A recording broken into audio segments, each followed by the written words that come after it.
Сайн байцгаана уу? Метоки маань шинэ дугаар та бүхэндээ хүргэж байна. За намайг Ариуна гэдэг их ойрхон эмэгтэйчүүдийн эмч, үр хөврөл судлаач мэрэгчлээ. За нөхөр орчин өргөдлийн чиглэлээр дагнан ажилладаг ийм хүн байгаа. За анх та бүхэндээ эрүүл мэндийн бодит үнэн зөв мэдээлэл олгох зорилготой Metok YouTube сувгаа нэгээд бас нэлээдгүй хугацааг өнгөрөөсөн байна. За энэ хугацаанд бас зарим дугаарууд маань нэлээдгүй олон ийм хандлттай үзэгчтэй байгаад бол миний хувьд бол маш их баяртай байгаа. Тэгээ та бүхэнд маань хэрэгтэй мэдээлэл өгч байгаа гэдэгтээ итгэлтэй байна. За энэ удаагийн дугаар болохоор нянгийн гаралтай хөтрээний үр хөсөл гэж нэрлэдэг зүйлийн тухай ярина. За ер нь бол хөтрээний үр хөсөл бол жоохон түүхтэй зовиртай гэсэн мөртлөө зарим эмэгтэйчүүд бас ингээд нэг сайн итгэж өгдөггүй, салж өгдөггүй юм шиг байгаад идэг ийм эмгэг байгаа. Тэгэхээр энэ талаар баг зэрэг дэлгэрүүлээ тайлбарлаад өгье.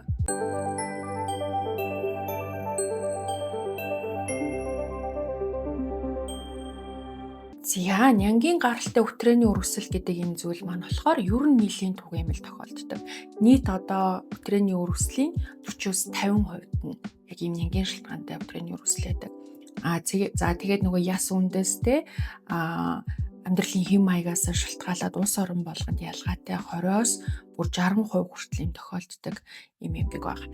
За ер нь л хэдүүлээ юу гэж ойлгох ёстой вэ гэхлээр өтрээнд байдаг нөгөө хэвийн лактобациллус энтер гэдэг тэр нянгууд маань цөөрөөд оронд нь хүчил төрөгчгүй орчинд амьдардаг одоо тийм эмгэг төрөгч нянгууд олноороо үржээд өтрээний хэвийн одоо нөхцөлийг алдагдуулаад за үүднээсээ үүдээд шинж тэмдэг, зовир, эрсдэл үүсгэж байгаа ийм эмгэг гэж ойлгож байна.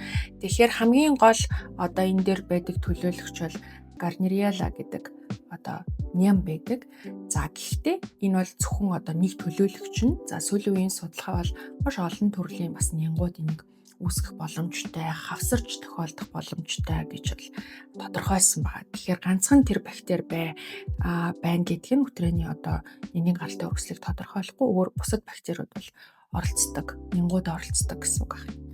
За тэгэнгүүт гол одоо шинж тэмдэг нь юу байдаг вэ гэхлээр одоо нэг тийм саарл дуу эсвэл юм цайвар дүнгтэй хөтрээний ялгатаас их хэмжээгээр гарч эхэлдэг. Одоо химийн байдаг үеийнхээсээ их хэмжээгээр гэсэн. За тэгээ дээрээс нь тийм нэг юм муудсан загасны одоо мах шиг гэдэг байгаа байхгүй. Тийм муудсан загас шиг тийм өнөр өнөртдөг гэж байгаа. Тийм их өрмөц өнөр өнөртдөг. За тэр тусмаа бэлгийн харьцаанд орсны дараа тэгээ илүүтэй ингээд үнэртдэг. За ерөнхий ийм л зовир байдаг. За зарим үед яг одоо шийх үед хорсох энэ төр ч гэдэг юм уу одоо нөө шээсээс үүрсэл хавсарсан тохиолдолд тиймэрхүү шинж тэмдгүүд илэрч болно. За шинж тэмдэггүй тохиолдлууд ч бас байдаг байна. Тэгэхээр яг одоо жишээлбэл хөтрээний үр хөсөл одоо ялгатаас ихслээ гэд бас нянгийн гаралтай үр хөсөл гэж шууд бол тогтоож болохгүй. Бусад бэлгийн замын халдваруудын үед ч гэсэндээ тийм одоо өнгөтэй, тийм хэмжээтэй ялгатс гардаг, өөр төсөө өөртөө байх мэдрэмж байдаг байна. Тэгэхээр яг үнэхээр одоо энэ бактерийн гаралтай хөтрээний үр хөсөл байна уугүй юу гэдгийг одоо тодорхой шалгууруудаар тогтоодог. За түрүүний хэлсэн одоо шинж тэмдгүүдээс гадна лабораторийн одоо шинжүүд байдаг. За одоо хөтрээний pH буюу хүчил шүлтийн тэнцвэр нь алдагдсан байх ч гэдэм үү. Эсвэл тодорхой юм өнрийн сорилуудад эерэг байдаг. Эсвэл одоо мазоки шишгэ гэж хэлээд байдаг. Тэнд одоо түлхүүрс энтер харагддаг ч гэдэм үү. Ингээд ийм тодорхой шинжүүд байж яг нянгийн гаралтай хөтрээний үр хөслөө нүү эсвэл өөр үр хөслөж магадгүй байна уугүй гэдгийг тогтоодог. За тэр байтугай тол одоо тавьж байгаад бас харах шаардлагатай. Яг нянгийн гаралтай хөтрээний үр хөсөл дангаараа бол зөвхөн одоо хөтрээг л ер нь үр хөсүүлдэг. Умаа үзүү үр хөсүүлэх болохоор байдаг. Амаа үзүүний хэрвээ үр хөсөл энтер ингээд хамт ингээд хавсрах юм бол зөвхөн одоо тэр бактериуд биш өөр дахиад нэмэлт халдварууд, өөр одоо үр хөслүүд, шалтгаантай үр хөслүүд байж магадгүй гэж бодоод дараагийн шинжилгээг хийгээд ингээд тодруулах хэрэгтэй. За энэ яагаад ийм чухал юм гэхээр эмчилгээнд дэр чухал байхгүй. Тэгэхээр одоо ямар нэг антибиотик эмчилгээ болгон чинь тухайн нянгуудыг бүгдийг устгах гэж байхгүй. Зарим нянгуудыг одоо зөвхөн зарим төрлийн антибиотикоор л устгадаг байх жишээтэй. Тэгэхээр энэ ялгаатай байдаг учраас яг үр хөслийнхээ үүсгэгчийн зөв олж агаад тэгж агаад эмчилгээгээ хийх шаардлагатай байдаг байна. За тэгэхээр энэ үргэлжлэлийн шалтгааныг бол хэдүүлээ мэдчихлээ шүү дээ, тий? Одоо бактериуд байдаг гэсэн үг байна. За гэхдээ нянгийн гаралтай энэ өтрээний үргэлжлэлийг бол бэлгийн замын халдвар гэж тооцдоггүй. Яагаад тэгдэг вэ гэхлээр нэгдүгээрт тухайн үүсгэж байгаа бактериуд маань эмэгтэй хүний биед байж болдог бактериуд байхгүй юу? Гэтэл бэлгийн замын халдварыг үүсгэж байгаа халдвар гэж нэрлээд байгаа тэр бактериуд одоо юудыг заг хүйтэн трихомоназ энэ төр бол тэд нар бол хүний биед хэвийн үедээ байх ёсгүй бактериуд гаднаас орж ирж байгаа. Гаднаас орж ирээд өвчин үүсгэж байгаа учраас энийг бэлгийн замын халдвар гэж нэрлэдэг. Харин энэ янгийн гаралтай өтрээний өрсөл бол бэлгийн замын халдвар биш. Энэ бол угаасаа эмэгтэй хүнд байдаг, тий? Зарим эмэгтэйчүүдэд байдаг, угаасаа байдаг хэвийн орчинд хэвийн одоо өтрээний микробиомыг бас бүрдүүлж яадаг ийм янгууд орчин нь өөрчлөгдөхөөрөө үржиж олшроод өргөсөл үүсгээд ингээд эмгэг үүсгээд байгаа гэсэн. Тэгэхээр энэ бол бэлгийн замын халдвар бол биш. Тэр байтугай бэлгийн одоо харьцаанд ороогүй охтуудад ч гэсэндээ бас тохиолдож болно гэсэн. Энэ утгаараа л энэ бол бэлгийн замаар дамжлах халдвар биш. Гэхдээ бэлгийн одоо замаар одоо бэлгийн харьцаанд орох нь энэ эмгэгийг үүсгэхэд бас нөлөөлөх хүчин зүйл энийг мөн үү гэвэл мөн. Өөрөөр хэлэх юм бол одоо бэлгийн харьцаанд орсны дараа эсвэл одоо олон давтамжтай харьцаанд орох, эсвэл олон хамтрагчтай байх, бэлгийн харьцаанд орохдоо одоо бэлэвч хэрэглэхгүй байх зэрэг эрсдлүүд нь бол энэ үргэлжлэлийг үүсгэх эрсдлийг бол нэмэгдүүлдэг гэж үздэг. За дээрэс нь одоо нөгөө ижил хүйстэнтэйгээ бэлгийн харьцаанд ордог эмэгтэйчүүдэд бас ийм нянгийн гаралтай өтрээний үргэлжлэл бол бүр тусгай эрсдэл бүр ингээд нэлээд нэмэгдээ явчихдаг байна. Тэгэхээр бэлгийн харьцаа бол яхахгүй нөлөөлдөг хүчин зүйл энийг мөн үү гэвэл мөн, гэхдээ бүрэн бол шалтгаан нь биш гэсэн. За дараагийн нэг зүйл нь болохоор өтрээний угаалга. Одоо хилээд л байгаа шүү дээ, тийм ингээл банк тэрийг ингээл угаагаал доторшны юм оруулаад цэвэрлээд байх бол хэрэггүй. За энэ маань бол ер нь бол өтрээний өргөсөл үүсгэхэд бол хүчтэй нөлөөлдөг хүчин зүйл гэдэг нь бол ер нь тодорхой болцсон. Энийг бол ер нь бол хоригддаг болчиход байгаа. За дараагийн нэг зүйл нь болохоор биеийн жин бас орж ирдэг. Одоо жин ихтэй байх нь бас өтрээний өргөсөл үүсэх эрсдлийг нэмэгдүүлдэг гэж болзошгүй гэсэн юм яригддаг. За тамхи орж ирдэг. Эмэгтэйчүүдийн бүхэл эмгэгийн үед тамхины нөлөө бол дандаа яригдчихэж байгаа. Тэгэхээр веб ч гэсэн ялгаагүй байхгүй. Тэгэхээр хэрвээ одоо жишээл өтрээний өргөсөл байн болоод идэг бол тэгээ тамхи татдаг бол тэр эрсдлийг улмал нэмэгдүүлээд байгаа гэсэн үг. Тэгэхээр энийг анхаарах шаардлагатай. За тэгээд архаг стресс бас нөлөөлж болно гэж үздэг байна. За стресс ч гэсэн бас их олон юм дээр яригдж байгаа. Таад маань миний бичлэгийг үзэж байгаа бол ингээд одоо эрсдэл хүчин зүйл дээр дандаа л ер нь бол стресс, архаг стресс дурддагдаад байгаа. Тэгэхээр энэ зүйлийг бас анхаарах хэрэгтэй байна. За банг ингээд банта усанд бас ус дүүргэж банг орох нь одоо тий 7 хоногт нэг удаа ч юм уу ороод бусад үед нь шүршүрт орж илээ шүү дээ. Тэгэхгүй ингээд байн банд хөвтөх сонирхолтой охтууд байж магадгүй. Хэрвээ тэгээд ах юм бол бас өдрийн өргөсөл үүсэх эрсдлийг нэмэгдүүлнэ. Гэхдээ одоо банд орохороо л өргөснө гэсэн утгатай биш байх нь шүү дээ. Эсвэл одоо бассейнд орохороо л өргөснө гэсэн утгатай биш байх нь. Зүгээр л яг хуу эрсдлийг нэмэгдүүлэх хүчин зүйлээд учраас бас анхаарахад илүүдэхгүй байх нь гэсэн. За тэгээд дур мэдээд өөрөө одоо нөгөө өтрийний орчноо сайжруулан цэвэрлэн гээд янз бүрийн үрэл лаа янз бүрийн юмнууд бол сайн дураа хэрэглээд хэрэггүй гэдэг юм чинь хэлээд байгаа тийм. Тэр хүчин зүйлүүд бас орчны тэнцвэрийг алдагдуулаад улмаар өтрийний өргөсөл үүсгэж болно.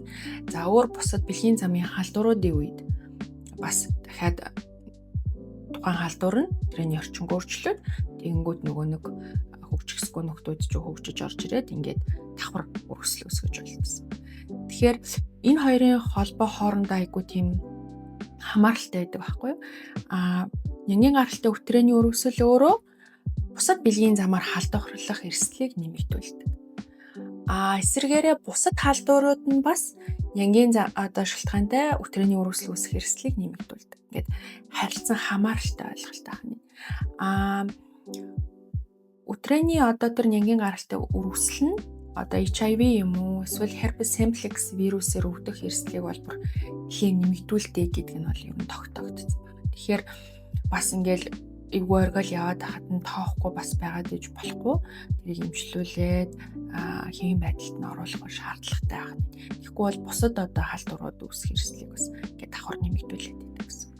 За онцлогооны хувьд бол яг нөгөө шинж тэмдэгээ хараад үзэлгээ хийгээд тэгэл лабораторийн шинжилгээний хайрын дээр үндэслэж агаад ингээд дан ганц энгийн гаралтай өтрөөний үргэлжлэн үү эсвэл өөр хавсарсан юм байна уу гэдэг ингээд тогтоогоод оншоо тавьчих гэсэн. За эмчилгээний үр дүн бол харьцангуй бас ихэнх эмэгтэйчүүдэд эхний эмчилгээгээр бол шинж тэмдгүүд бол бүрэн наанддаг гэж үздэг 80-аас 90% нь. Үлдсэн хувьд нь бол одоо дахин өрсөл сэдрэх юм эрсдэл бол байдаг. За нэг жилдээ 3 болон түүнээс дээш удаа өтрөөний өрсөл, энгийн гаралтай өтрөөнөөс өрсөл тохиолдох юм бол тэрийг тахилтад хэлбэр гэж авч үздэг байна. Гэтэл зарим бүр ингээд тохиолдолд өөрөө ямар ч эмчилгээгүй юм болчих болдог. За тэр нь 30 орчим тохиолдол гэж хэлээд байгаа. Тэгээ жоохон зовиртой нэг эвгүй байжсанаа тэгэх юм болчих болно. Эсвэл бүр зарим тохиолдолд одоо огт шинж тэмдэггүй байдаг. Одоо тухайн Gardnerella энэ төр байгаа хэрний шинж тэмдэггүй тохиолдол байдаг гэж үздэг. Тэгэхээр яг эмчилгээ үнэхээр хэрэгтэй байна уу? Ямар эмчилгээ хэрэгтэй байна гэдгийг эмч нь өөрөө ингээ харж байгаа шийдэж өгөх хэрэгтэй байна. За яагаад ингээд тахилтад хэлбэр үүсээд идэг вэ гэхэлэр нэг бол эмчилгээгээ ерөөсөө бүрэн хийгдэггүй байна гэсэн. Эсвэл нэг юм одоо яг энэ энгийн гаралтай өрсөл дээр яригддаг нэг зүйл байдаг. Тэр нь юу вэ гэхээр одоо биофильм гэдэг юм үүсчдэг байна. За тэр нь юу вэ гэхэлэр өтрөөний ханан дээр олон төрлийн нян тухайн нянгаас ялгардаг матрикстай ийм бүтэц бүхий ийм одоо фильм давхарга үүсдэг гэсэн. Тэнгүүд тэр давхарга яадаг вэ гэхэлэр нөгөө бактериудыгаа дархлааны эсүүдээс хамгаална. Бидний дархлааны эсүүд чинь тэнд одоо өрсөл бий болж байна, устгыг очиж байгаа шүү дээ. Тэр эсүүдээс хамгаалаад байдаг. Тэнгүүд бүр нөгөө бидний хэрэглэж байгаа антибиотикоос хүртэл хамгаалаад байдаг ийм аюултай зүйл байдаг байна. Тэгэхээр тэр биофильмийг одоо хэрвээ их үүссэн байгаа бол тэрийг одоо устгах чийж тэрийг үгүй хийжээж антибиотик эмчилгээгээ давхар хавсарч явагдах хэрэгтэй байна. Тэгэхгүй антибиотик ингээ хэрэглээд байдаг. Окей, тэр үедээ бас энэ баг зэргийн өрсөл намдж байгаа хэрний нөгөө биофильмд үлдсэн бактериуд чинь дахиад хөгжөөл дахиад ингээл оршрол өрсөл үүсгээд байна гэсэн. Тэгэхээр сүүлийн үед бол зөвхөн дан антибиотик эмчилгээ бол хийгдэхгүй давхар тийм одоо биофильмийг устгадаг эмчилгээний тухай яригдаад энэ дээр судалгаанууд зөндөө хийгдэж байгаа. За янз бүрийн ургамлын гаралтай юм уу эсвэл тийм одоо химийн бодисуудыг юм хэрэгжилж байгаа тохиолдлууд бол байдаг байна. За тэгэнгүүт одоо өмнөх нөгөө юун дээр өтрөөний мөөгөнцөр дээр нэг эмэгтэй комент бичсэн байсан. Одоо эмчид очиож ч нэмэргүй байд юм дөө гэж бичсэн байсан. Тэгэхээр энэ дээр нэг юм хэдүүлээ анхаарах хэрэгтэй байхгүй юу? Одоо нэг удаагийн эмчилгээнд хэвийн болохгүй тохиолдол байдаг байх нь шүү дээ. Өтрөөний мөөгөнцрийн хувьд ч тэр одоо нянгийн гаралтай өргөслийн үед ч тэр үед хэрвээ давтагдж байгаа бол эмчилгээний төлөвлөгөө өөрчлөгдөв. Тэгээ бүр ингээ 3 сар 6 сар хүртэл одоо тодорхой давтамжтайгаар лаа юм уу эмийн бэлтгэлүүдийг хэрэгэлдэг байхгүй юу?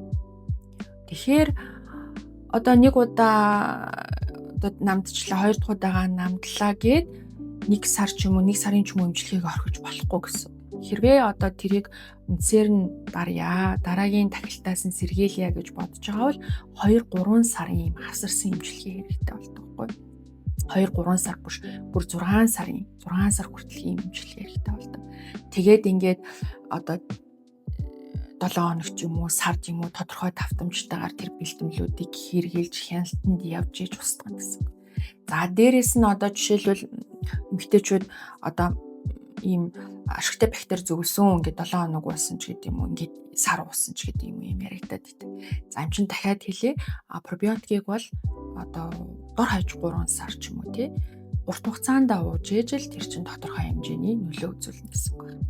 За пробиотикийн талаар бэлтгэсэн дугаар байгаа. Тэн дээр ямар одоо бактерийг агуулсан пробиотик хэрэглүүл илүү зохимжтой юм бэ гэдгийг юм чинь бол хэлээд өгсөн байгаа. Тэгэхээр тэрийг заавал үзээрэй. Тэгэхээр янз бүрийн гидс мэдсний одоо бактеритай пробиотик бол хэрэглээд өтрийнд бол ямар ч нэмэр байхгүй. Тодорхой зүйлийн одоо нэг агуулсан пробиотикийг хэрэглэх ёстой. Тэгээд тодорхой хугацааны давтамжтайгаар хэрэглэх ёстой байх нэ. За пробиотикийн хувьд бол яг өвтрийн үргэлжлэл дээр бол нэлээд сайн судлагдсан. Өвтрийн үргэлжлэлийг одоо намдааж гин, дахиалтыг бууруулж гин гэдэг нь бол тодорхой болсон байна. Тэгэхээр бол зөвлөж болно. Тэгээ пробиотик яг зөв пробиотико хэрэглэх юм бол бас боломжтой гэж хэлэх хэрэг. За тэгэхээр эмчилгээ маань хэдийгээр бас ихэнх эмэгтэйчүүдэд хялбархан дарагддаг мөртлөө зарим эмэгтэйчүүдэд нэлээд хугацаа шаарддаг байна.